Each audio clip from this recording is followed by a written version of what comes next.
To start this off, I'm going to show y'all what I use. You need I think this is probably an octopus hook. It's a little bit wider of a gap. It's only about yay big to a quarter. You don't need a very big hook. And here's a swivel. Oh, I lost it. There's also the swivel in the size to the quarter. Other than that, I pulled the braid straight off of my reel. It's an old reel I don't use anymore. But you probably need about 1.5 feet of that. So you have a little bit of adjustability. You can mess around with how long you want it. To tie a hair rig, you need 3 things. You need a hook, you need a swivel, and I personally use 30-pound braid because it's soft and supple and still has a tiny bit of abrasion resistance. To start it off, I just take the end of my line, I fold it over, get me a point, a nice point, and then I make an overhand knot. I take it, I loop it around, and then I grab the line through the other side. If I can actually do it, that would be nice.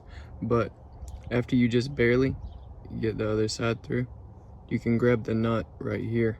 You can pull down, and you can adjust how long you want your hair. I think that's about good. Now you have the hair part of your hair rig, just tied with the overhand knot. And now to snell a hook, you want to go in through the back of the hook. Just bring this all the way up. And the distance from the hair, like how far it goes down, I try to keep it just below the hook point. I might pull this up just a little bit further. I think right there is about good. When you tie this, you want to make sure you kind of keep your line straight and line down the back of the shank of the hook. Then after that, you wrap. I would at least wrap 8 times. Otherwise, the knot will pull through.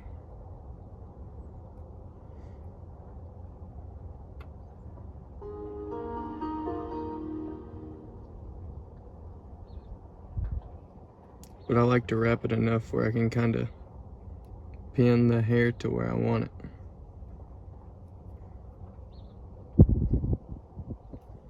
See, let me show y'all through the back of here. We've got that nice and pretty. Then after you do that, you have got the hook like this, you run it back through the back of the hook once more.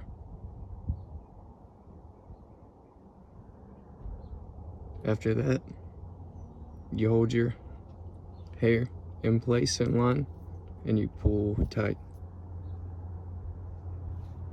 I try not to have my hair rigs too long. It might be a little bit hard to tie the swivel to this and keep it working like correctly as it should. But you don't really want your leader line too long and to have your hook bait really far away from the chum. So I don't know how long that is. It's not even as long as my hand.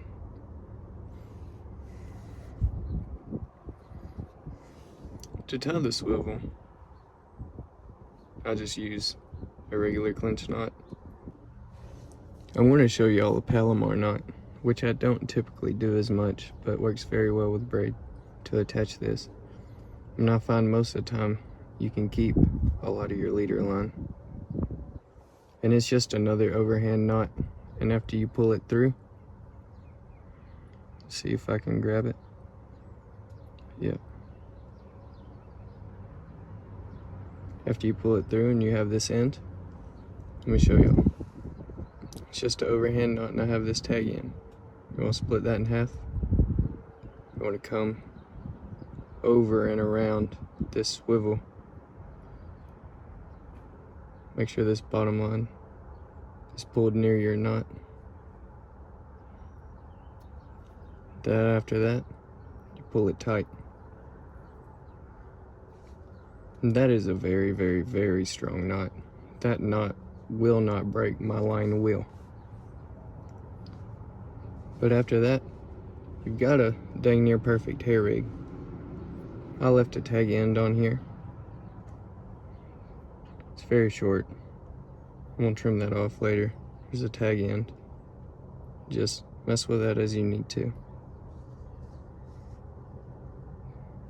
But other than that, this hair rig looks great. Straight down the back of the shank of the hook. It's just under the hook point. Got a short leader to be close to my pack bait. It's attached to the swivel. You've got your hair rig. You gotta be careful not to make these too long. About this length is right. You can put your little bully on there, or 3 or 4 kernels of corn, and you can stop it with a piece of wood, pull it tight, and then you're good to go.